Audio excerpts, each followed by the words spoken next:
Je tiens à dire ici que le corps du cerveau est obligatoire quand on vous apprend à monétiser votre connaissance.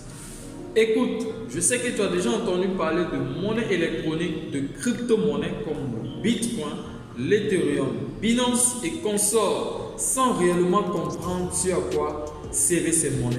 Et même si toi, tu n'en as jamais entendu parler, pas de crypto-monnaies, pas de Bitcoin, ouvre grand les oreilles car c'est un sujet qui pourrait t'apporter beaucoup dans tes activités financières, dans tes investissements et qui pourrait même te permettre d'avoir beaucoup d'argent, voire devenir indépendant financièrement si et seulement si tu comprends le fonctionnement.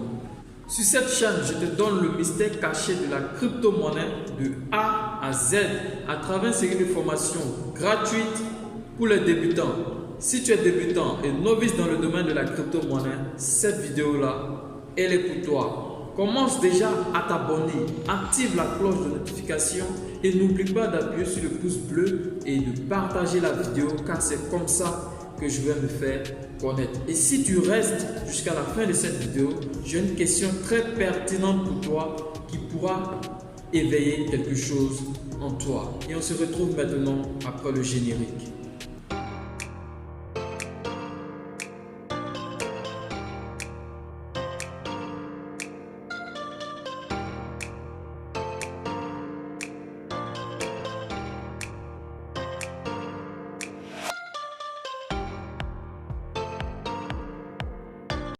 Salut à toi, bien installé j'espère et bienvenue sur la chaîne. L'homme inspiré ici te parle de business, d'investissement, de crypto-monnaie, de trading, d'entrepreneuriat et de leadership. Ce sont des thèmes qui te plaisent bien, sois bien installé car on va parler de tout ça ici. Pour ceux qui me voient pour la première fois sur cette chaîne, je suis Thierry, étudiant et jeune entrepreneur Web 3.0. De façon très simple, je suis ce qu'on appelle un crypto-enthousiaste. Bien avant d'aborder le sujet de cette première vidéo formative crypto-monnaie, je tiens à vous présenter le planning de notre formation. Dans la partie 1, nous allons devoir comprendre les monnaies que nous utilisons, à savoir l'euro, le franc CFA, le dollar et consorts. Partie 2, nous allons comprendre la crypto-monnaie à travers l'histoire de la blockchain et la création de la première crypto-monnaie, le Bitcoin.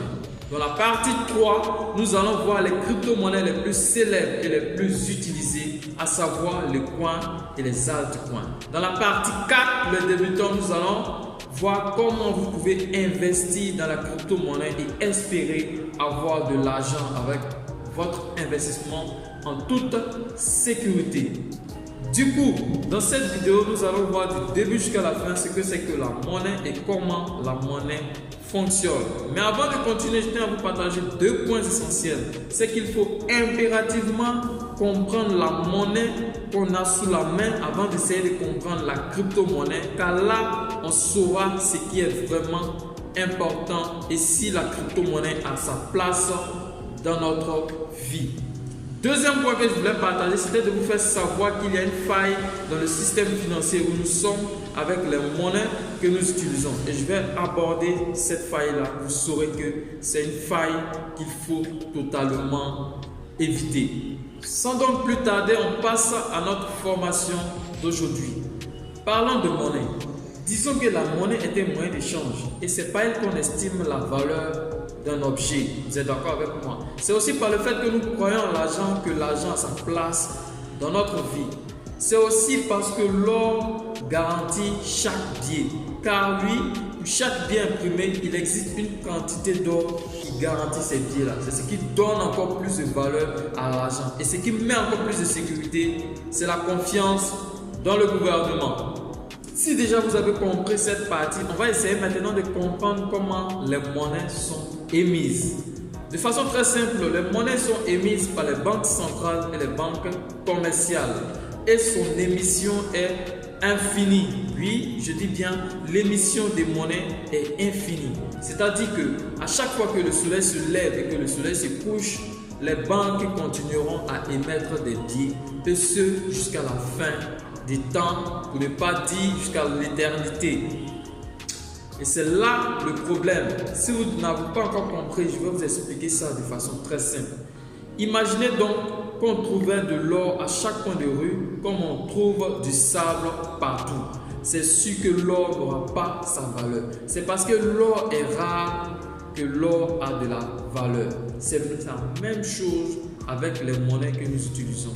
Si les monnaies sont émises jusqu'à la fin, jusqu'on n'en sait pas où l'émission va s'arrêter, ça devient un grave problème. Car plus quelque chose est beaucoup, plus sa valeur devient faible. Et c'est ce qui fait que l'objet que tu achetais par exemple à 50 $ il y a 5 jours ou bien il y a 10 ans, cet objet-là te coûte aujourd'hui maintenant 100 $ au lieu de 50 $.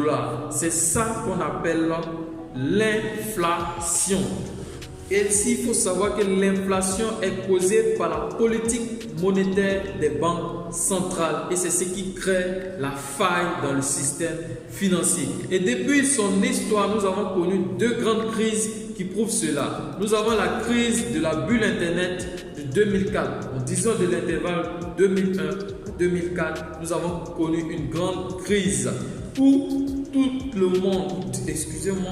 monde voulait créer son entreprise à Internet et là, waouh, ça a été du désordre.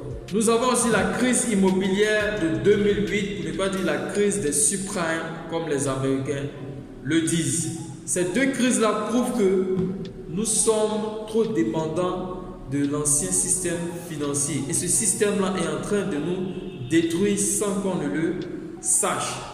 Et si vous suivez les choses de très près, vous allez savoir que depuis l'avènement du coronavirus, disons de 2020 jusqu'en 2023, waouh, la vie commence à devenir très chère. Mais ce n'est pas la vie qui devient très chère, ce sont les choses qui sont en train de se remettre en place. Ce qui veut dire que l'argent est en train de perdre sa valeur. Le pouvoir d'achat est en train de s'affaiblir. Le pouvoir d'achat est en train de s'affaiblir. Donc, ce que vous pouvez faire maintenant pour ne pas que ça vous tombe dessus, c'est d'investir votre argent au lieu de l'économiser. Investissez votre argent pour espérer échapper à cette bulle qui se prépare actuellement. Et quand cette bulle-là, lui, va s'éclater, les gens vont pleurer. Oui, les gens vont beaucoup pleurer. Donc, ce que vous pouvez faire de mieux actuellement, c'est d'investir votre argent. Investissez votre argent, mais pas n'importe comment, pour ne pas perdre votre investissement. Je crois bien qu'on se retrouve à la fin de notre vidéo d'aujourd'hui. Et la question mentionnée depuis le début, c'était de savoir si tu connaissais déjà la crise de la bulle Internet et la crise immobilière de 2008. Si oui, tu connaissais déjà, félicitations à toi car tu te colles de plus au monde de l'économie car c'est comme ça, oui, qu'on apprend à investir. On ne se lève pas un matin comme ça pour investir. On suit la tendance et on voit si le moment est un moment propice pour investir. Si tu ne le savais pas, laisse-moi te dire de te concentrer beaucoup dessus et d'essayer de comprendre le monde de la finance et de l'économie pour pouvoir investir ton argent en toute sécurité. Déjà, je vais vous laisser la barre des commentaires pour que vous me posez les questions. Si je peux vous répondre, je vous répondrai avec grand plaisir. Prochainement, on va parler maintenant de crypto-monnaie, de Bitcoin et de la blockchain. À bientôt.